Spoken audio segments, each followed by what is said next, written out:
Good evening again, and in this episode, I'd like to change tack completely and address a different subject.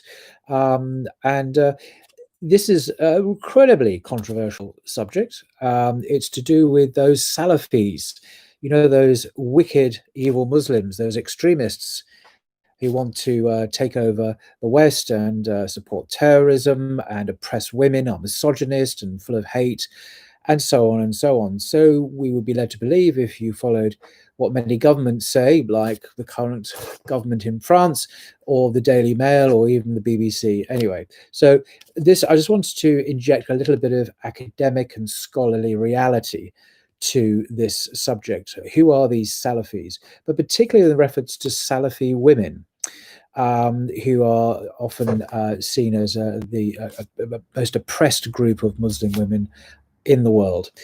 Now, I want to refer to this excellent book. It's called The Making of Salafi Muslim Women, Paths to Conversion, by a woman called Anabel Inge, or Inge, I'm not sure how to pronounce her name. But she is an academic at King's College here in London. She got her PhD awarded on this very subject. She's taught courses on Islam in Britain, and the anthropology of religion at SOAS, also part of University of London, as well as King's College in London. Now, this book is published by Oxford University Press. It was published, I think it's 5 years ago now, but it's still very much worth reading.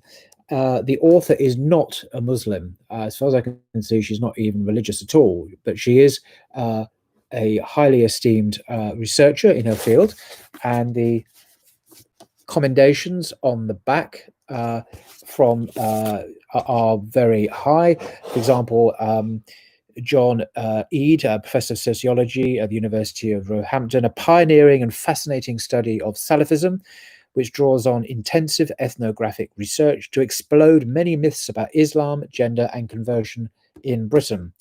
And another review here from Professor of Religious Studies and the director of the Islam UK Centre at Cardiff University, Sophie Gilliatt-Ray, says, "This very accessible and timely book is the outcome of sensitively conducted ethnographic fieldwork among Salafi women in London. The research that underpins it reflects a high degree of professionalism, thoroughness, and meticulous attention to detail. I am delighted to commend this important book to anyone wanting to understand the complexity and paradoxes that shape the lives of Muslim women as they explore their personal and religious goals." So this is a serious work of scholarship. So what has this scholar uncovered about the reality of Salafism and Salafi women in Britain? And as the cover here, the blurb on the dust jacket says, and this is not the author, this is the publisher, Oxford University Press, the spread of Salafism, often referred to as Wahhabism, in the West has intrigued and alarmed observers since the attacks of 9/11. Many see it as a fundamentalist interpretation of Islam that condones the subjugation of women and fuels jihadist extremism. This view depicts Salafi women as the hapless victims of a fanatical version of Islam. Yet in Britain, growing numbers of educated women, often converts or from less conservative Muslim backgrounds, are actively choosing to embrace Salafism's beliefs and strict regulations, including, it says here, heavy veiling, wifely obedience, and seclusion from non-related men, and so on. So this is quite explosive subject, but treated in a very academically cogent and respected and professional way. I'm not going to summarize the findings of the book. What I'm going to do is just read two brief extracts. One just to give an overview from her introduction, and the other extract is also from the introduction, giving her, in a sense, a summary of the complex reality that Salafi Muslim women live in Britain and indeed Europe, and it's quite surprising if you're not familiar with this subject. So just to read her quite personal introduction to the book, which is this bit here. And she says, quite touchingly, I met Paduma in London in 2008. She was a bright and vivacious British Somali student of religion, and I was doing a master's degree at the same university. We enjoyed debating religious issues and occasionally dodged campus security guards to have long discussions on the roof into the early hours. I thought nothing of her head to toe black gown until she invited me along to her Islamic study circle one Saturday in April that year. The circle met at the famous mosque in Britain, London Central Mosque, also known as Regent's Park Mosque, a mosque I happen to know well myself. It seemed an unlikely place to stumble upon as one of the most controversial. It seemed an unlikely place to stumble upon one of the most controversial Muslim groups in the West. Who could she have met? I arrived to find around 60 women, most seated on the floor, a few on chairs, all gathered around a teacher in a semicircle in the women's prayer hall. Never been in that part, by the way. Most were in their late teens and early 20s. Nearly everyone was dressed just like Paduma, and many also had flaps of material above their foreheads. I learned later that these were niqabs, face veils. These were lifted during the circle, as face veils are only worn when men are present. They were listening with keen attention to the teacher, also wearing a black gown, who was already in full swing. She was urging the women to follow Islam strictly in accordance with the Quran and the examples of the Prophet Muhammad and the Salafis, the Salaf, who are the pious predecessors. These are generally understood to be the first three generations of Muslims, the companions of the Prophet, also called the Sahaba in Arabic, their successors, and the successors' successors, the first three generations. It was not until after the lesson, when the teacher had handed me a leaflet entitled, "Who are the Salafis?" that I realized that this emphasis on the Salaf, the early ancestors, indicated a distinct Islamic identity and interpretation, one widely viewed in the West as extremist, misogynist, and even a potential security threat. So these are the really dodgy people that she encountered, apparently. The women at the circle called themselves Salafis, and the men, by the way, also call themselves Salafis, who follow the same creed, to show reverence for the Salaf, whom they regarded as exemplary Muslims. For Salafis, these early Muslims followed a pure and unadulterated form of Islam in the years before the religion became contaminated by reprehensible innovations, such as local traditions and customs. In Arabic, this is called bid'ah. As the centuries passed and Islam spread to new territories, local beliefs and practices blended with pristine Islam, and bid'ah gradually became rampant. Salafis aim to restore the religion and practices of the Salaf. This brand of revivalism within Sunni Islam has come to be known as Salafism. It appears that it is now the fastest growing Muslim faction in Britain. During the lesson, the teacher referred to the Salaf several times, contrasting their example with the spiritual poverty of most Muslims today. They had abandoned the path laid down for them, she said, having confused mere culture and superstition with revelation-based teaching. Despite being Arab herself, she prioritized religion above culture, including her own, when their principles clashed. Perhaps that was why her circle attracted an impressive mix of women from North Africa, Afro-Caribbean, Somali, South Asian, and other backgrounds, including both black and white converts, among whom I was fascinated to learn was a former Catholic nun.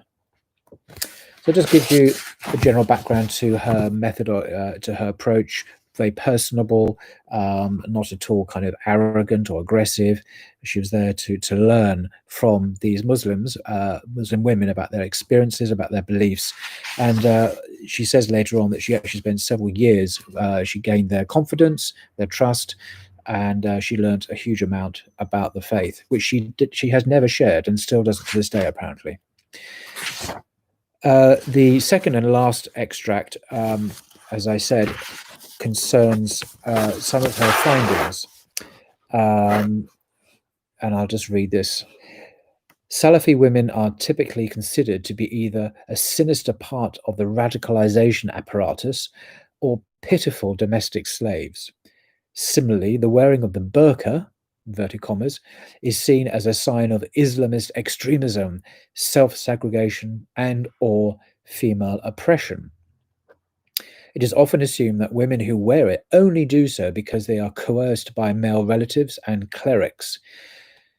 This assumption has fueled campaigns to outlaw the garment in Western countries. France, Belgium, and now others have already banned the face veil in all public places, while others, Britain included, have considered following suit. Now they're not going to, apparently. The reality, however, is much more complicated. And here we come to the fruits of her research and her inquiries, which is so highly esteemed by other academics in the field. Most Salafis in Europe, including those who feature in this study, are explicitly against violence, so they should not be essentialized as a security threat. Now, I happen to know this is true. I've spoken to many Salafis over the several years, and to my surprise, because I was ignorant, of course, to discover that Salafis are the most militantly pacifist and anti-terrorist and anti-extremist people one could ever wish to meet. If you don't believe that, that's because you don't know Salafis, and I invite you to get to know some. She continues, in Britain, the term Salafi has been associated with non-violent, often quietist groups since at least the end of the 1990s. Here she's talking about real Salafis, the actual Salafis who live in this country. These preachers and organizations started to publicly condemn jihadi ideologies and atrocities long before the emergence of ISIS or even prior to 9/11. I know some who, back to the 1980s, who were very public in denouncing extremism, religious extremism, and terrorism. These are Salafis. And some have actually received government grants for counter-extremism work. This is true. The government has given some of these groups money such has been their dedication. Although they support strict interpretations of Sharia in theory, as do many mainstream traditionalists, Muslims, they do not call for Islamic law in Britain, nor do they want a worldwide caliphate. I think I would slightly disagree there. I think it's certainly true that they're not calling for Islamic law, Sharia in Britain. That's definitely the case. And indeed, those handful of extremists who do call for it, people like Anjem Chowdhury, who might have called themselves Salafi, have you taken this label, this word, which has some currency in the Muslim world, and they're trying to give themselves a bit of credibility that they have called for Sharia, but mainstream Sunni Salafi men and women certainly are not doing that because this is not a Muslim country. They recognize that. But coming to the not wanting a worldwide caliphate, I think they do, but not in the sense of it being their dawah objective. Salafis are not going around saying, we want Sharia, we want the caliphate. No, it is a part of faith that the caliphate will be restored one day, God willing. There are hadith that say this. After its disappearance, it will come back. But this is a work of God, if you like, it's a supernatural gift.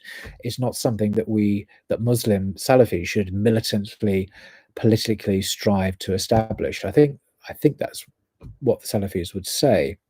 So it's not that they don't believe in the caliphate at all. It's they don't have a politicized caliphate agenda, which is their, like Hizb ut-Tahrir famously, is a political party, global political party, Islamist, if you like, whose one goal is the re-establishment of the caliphate and Sharia.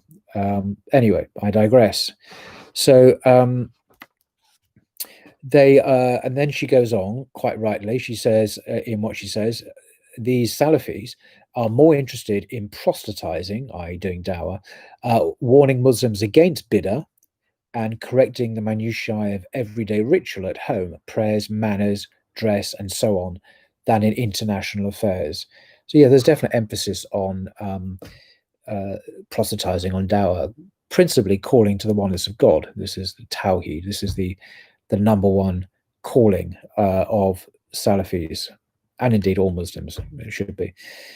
To continue, furthermore, empirical research suggests that Muslim veiling in the United Kingdom is a largely personal choice. And this study indicates that Salafi niqab wearing is no different. In fact, far from being forced by their families to cover up, I discovered, she says, that many Salafi women are subject to considerable pressure to wear less. So these are Muslim families pressuring their Salafi daughters to wear less, not to wear the niqab. The vast majority come from non-Salafi families and become Salafis as teenagers and adults. Many converts with other faith, many are converts with other faith backgrounds, presumably Christians, for example. The rest are largely from less conservative or non-observant Muslim families. And this is a sentence that I'm about to read that I have highlighted in yellow at the bottom, because she says this: I never heard of coerced niqab wearing, but, and there's a big but, I have met many women whose families implored them and tried to force them, sometimes threatening violence, to discard their veils and gowns, which they saw as the culture of the Arabs or even extremist. So this is the supreme irony. Not that Salafi women, Muslim women who follow the Salafi path, are oppressed to wearing the niqab.